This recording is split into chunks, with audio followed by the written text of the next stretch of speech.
वो आए शहर, ले आए खाद बीज। हाँ भाई, लेके तो आया हूँ, पर क्या कहूँ, महंगाई इतनी हो गई है कि समझ में नहीं आता है कि खेती करे कैसे। फसल भी अच्छी नहीं होती है, ये दवाइयाँ नहीं डालूँ तो कर्जा करके लाओ, कैसे भी लाओ, लाना तो पड़ेगा ही। और ये दवाई की दुकान का कर्जा तो ख़त्म होने का नाम नहीं लेता।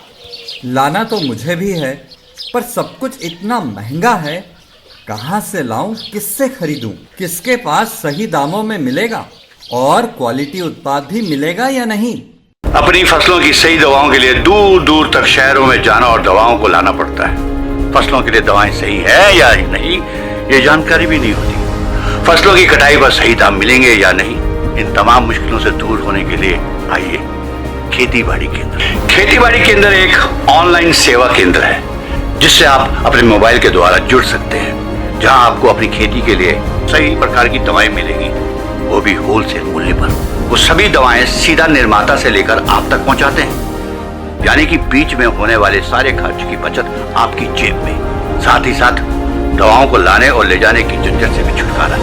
अपनी मुश्किलों को दूर करने के लिए आप खेती बाड़ी केंद्र पर एक मिस कॉल करें। खेती बाड़ी केंद्र का किसान मित्र आपसे तुरंत संपर्क करेगा और आपको सभी जरूरी जानकारी देगा।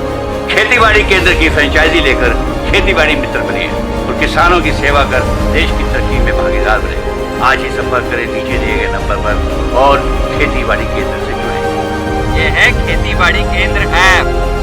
अच्छा, किसानों की सरदारी, उन्नत खेती बाड़ी। खेती बाड़ी केंद्र, देश के अन्नदाता की दुकान। प्रधानमंत्री नरेंद्र मोदी आज वीडियो कॉन्फ्रेंसिंग के जरिए कोलकाता, मुंबई और नोएडा में उच्च प्रवाह क्षमता वाली कोविड-19 परीक्षण सुविधाओं की करेंगे शुरुआत। इनके जरिए हर रोज किया जा सकेगा 10,000 से अधिक नमूनों का परीक्षण। प्रधानमंत्री नरेंद्र मोदी ने सीआरपीएफ के 82वें स्थापना दिवस के मौके पर सीआरपीएफ के जवानों को दी बधाई। राष्ट्र को सुरक्षित रखने में सीआरपीएफ के साहस की सराहना की। आने वाले वर्षों में और अधिक ऊंचाइयां हासिल करने की दी शुभकामनाएं। राजस्थान में सियासी उथल पुथल जारी। बसपा ने फ्लोर टेस्ट में कांग्रेस के खिलाफ वोट देने के लिए अपने विधायकों को जारी किया व्हिप।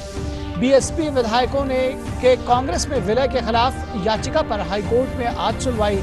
सुप्रीम कोर्ट ने राजस्थान स्पीकर को याचिका वापस लेने की अनुमति दी। रफाल विमानों का पहला जत्था फ्रांस से भारत के लिए रवाना। 29 जुलाई को हरियाणा के अंबाला में औपचारिक तौर पर वायुसेना में होंगे शामिल।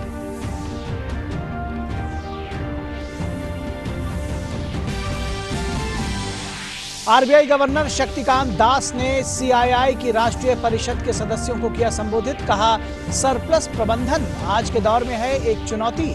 कोरोना महामारी के दौरान अर्थव्यवस्था में 5 प्रमुख गतिशील तथ्यों का किया जिक्र।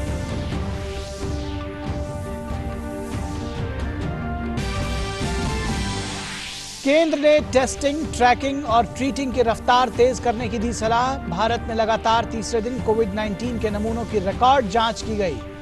विश्व में कोरोना संक्रमण के मामले हुए 1,64,00,000 से ज्यादा। वायरस से कुल 6,52,000 से ज्यादा लोगों की मौत। मैं हूं निखिल सिंह और आइए देखते हैं खबरों को अब विस्तार से। प्रधानमंत्री नरेंद्र मोदी आज वीडियो कॉन्फ्रेंसिंग के जरिए उच्च प्रवाह क्षमता वाली कोविड-19 परीक्षण सुविधाओं का शुभारंभ करेंगे। इन सुविधाओं से देश में परीक्षण करने की क्षमता बढ़ेगी और इनसे बीमारी की शुरुआती पहचान और समय रहते उपचार करने में तेजी आएगी। इस प्रकार इन सुविधाओं से कोरोना महामारी के फैलाव को नियंत्रित करने में सहायता मिलेगी। इन 3 उच्च क्षमता प्रवाह वाली परीक्षण सुविधाओं को रणनीतिक तौर पर आईसीएमआर, राष्ट्रीय कैंसर निवारण एवं अनुसंधान संस्थान नोएडा, आईसीएमआर, राष्ट्रीय प्रजननीय स्वास्थ्य अनुसंधान संस्थान मुंबई और आईसीएमआर, राष्ट्रीय हैजा एवं आंत्र बीमारी संस्थान कोलकाता में स्थापित किया गया है, जो हर रोज 10,000 से अधिक नमूनों का परीक्षण करने में सक्षम है। केंद्रीय रिजर्व पुलिस बल यानी सीआरपीएफ का आज 82वां स्थापना दिवस है। देश की आंतरिक सुरक्षा के लिए सीआरपीएफ एक अहम भूमिका निभाता है। किसी भी मुश्किल की घड़ी में हर चुनौती का सामना करने के लिए इस बल के जवान हर वक्त तत्पर रहते हैं। मध्य प्रदेश के नीमच में 27 जुलाई 1939 को बल की पहली बटालियन की स्थापना की गई थी। पूरी सेवा और निष्ठा की भावना के साथ सीआरपीएफ के जवान देश की शांति भंग करने वाली हर कोशिश को नाकाम करने के लिए पूरी मुस्तैदी से तैनात रहते हैं। इस मौके पर आज दिल्ली स्थित सीआरपीएफ मुख्यालय पर गृह राज्य मंत्री नित्यानंद राय ने इस बल के शहीद जवानों को श्रद्धांजलि अर्पित की और जवानों के हौसले के लिए उन्हें सलाम किया। सुरक्षा की बात आएगी और सीआरपीएफ के 82वें स्थापना दिवस पर प्रधानमंत्री नरेंद्र मोदी ने सभी सीआरपीएफ जवानों को शुभकामनाएं दी। उन्होंने ट्वीट कर कहा कि सीआरपीएफ के 82वें स्थापना दिवस पर इस उत्कृष्ट बल के सभी जवानों को शुभकामनाएं। सीआरपीएफ हमारे राष्ट्र को सुरक्षित रखने में सबसे आगे है। इस बल के साहस और कुशलता की व्यापक रूप से प्रशंसा की जाती है। आने वाले वर्षों में सीआरपीएफ और अधिक ऊंचाइयों को प्राप्त करे। केंद्रीय गृह मंत्री अमित शाह ने सीआरपीएफ के 82वें स्थापना दिवस के मौके पर ट्वीट करते हुए कहा कि सीआरपीएफ वीरता, साहस और बलिदान की मिसाल है। सीआरपीएफ ने हर बार देश का सीना गर्व से चौड़ा किया है। कोरोना महामारी के दौरान समाज की सेवा के लिए उनका समर्पण अतुलनीय है। सीआरपीएफ के 82वें स्थापना दिवस के मौके पर बहादुर सीआरपीएफ कर्मियों और उनके परिवारों को लाखों भारतीयों की तरफ से शुभकामनाएं देता हूं।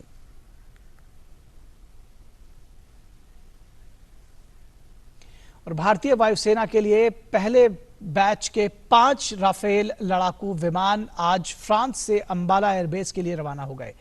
भारत तक अपनी उड़ान के दौरान रफाल विमानों का जत्था संयुक्त अरब अमीरात में रुकेगा, जिसके बाद ये 29 जुलाई 2020 को अंबाला एयरबेस पहुंचेगा। विमान को 29 जुलाई को मौसम के मुताबिक वायुसेना स्टेशन अंबाला में शामिल किया जाएगा। पहले बैच के इन 5 विमानों का औपचारिक अधिष्ठापन समारोह अगस्त में किया जाएगा।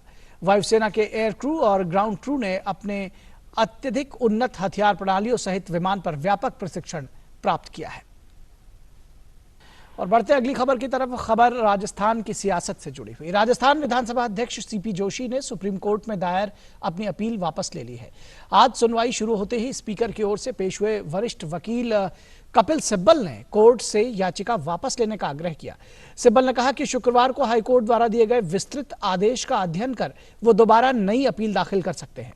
सिब्बल ने कहा कि 24 जुलाई को हाईकोर्ट ने अपने आदेश से 10वीं अनुसूची की जो व्याख्या की है, उसके बाद कई नए कानूनी सवाल खड़े हो गए हैं और स्पीकर इस आदेश के खिलाफ बाद में अपील दायर कर सकते हैं। स्पीकर ने 22 जुलाई को हाईकोर्ट के उस अंतरिम आदेश के खिलाफ सुप्रीम कोर्ट का रुख किया था, जिसमें हाईकोर्ट ने सचिन पायलट और 18 अन्य बागी विधायकों के खिलाफ 24 जुलाई तक किसी भी तरह की कार्रवाई करने पर रोक लगा दी थी। और इस बीच राज्य मंत्रिमंडल की ओर से विधानसभा बुलाए जाने के प्रस्ताव में कोरोना पर चर्चा और कुछ विधेयक पारित करने को लेकर राज्यपाल को एक प्रस्ताव दिया गया था, जिस पर कुछ आपत्तियां लगाकर राजभवन ने वापस सरकार के पास भिजवा दिया है। उधर बसपा ने फ्लोर टेस्ट में कांग्रेस के खिलाफ वोट देने के लिए अपने विधायकों को व्हिप जारी किया है।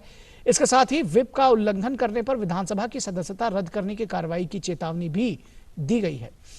बीएसपी विधायकों के कांग्रेस में विलय के खिलाफ याचिका पर भी आज हाईकोर्ट में सुनवाई होगी। गौरतलब है कि ये 6 बीएसपी विधायक पहले ही कांग्रेस में शामिल हो गए थे।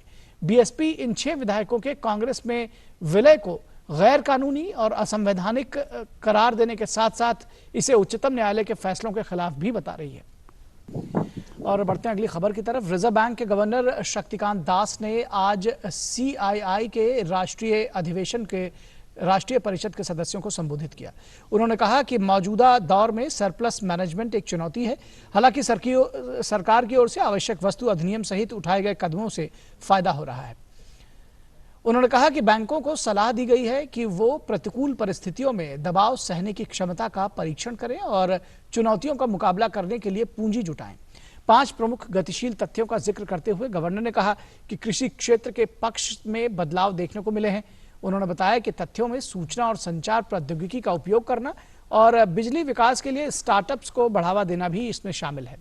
आरबीआई गवर्नर ने वर्ल्ड बैंक 2020 की एक रिपोर्ट का हवाला देते हुए कहा कि ग्लोबल वैल्यू चेन में 1% की बढ़ोतरी दर्ज हुई है, लिहाजा देश के प्रति व्यक्ति आय के स्तर में 1% से अधिक की वृद्धि हो सकती है। उन्होंने कहा कि सीआईआई बुनियादी ढांचे के विकास में अच्छी भूमिका निभा रहा है और आगे भी इसे रचनात्मक बनाए रखने की जरूरत है। According to a World Bank 2020 report, it suggests that 1% increase in GVC participation can boost per capita income levels of a country by more than 1%. And that's not small. This scenario has to change, and I think this is the right time for India to take efforts to become a part of the global value chain.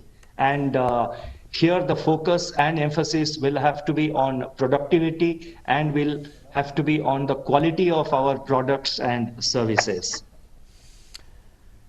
केंद्र सरकार द्वारा राजधानी में मोर्चा संभालने के बाद दिल्ली में कोविड-19 की स्थिति बेहतर नजर आ रही है।